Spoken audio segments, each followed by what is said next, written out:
سرخط خبرها. انتقاد مولانا فضل الرحمن از سیاست کشورش در قبال افغانستان. این چهره روحانی پاکستانی گفته که اگر یک انار نمیتواند وارد پاکستان شود، تروریست ها چگونه می آیند؟ چقدر عجیب است که از افغانستان حتی یک دانه انار هم نمیتواند وارد شود، اما تروریست ها وارد می شوند.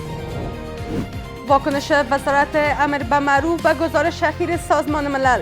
سخنگوی وزارت از مردم خواست به گزارش های این نهاد درباره افغانستان باور نکنند. منع واردات داروی پاکستانی در سراسر کشور. وزارت مالیه از بازرگانان خواست دارو را از راه‌های بدیل وارد کشور کنند. و واکنش حماس به خل سلاح این جنبش.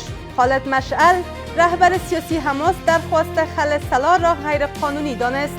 و خاصتا کنفرانس کشورهای جهان اسلام باعث ازی شده که یک توضیح ها را صهیونیست‌ها مطرح بحث داشته باشد.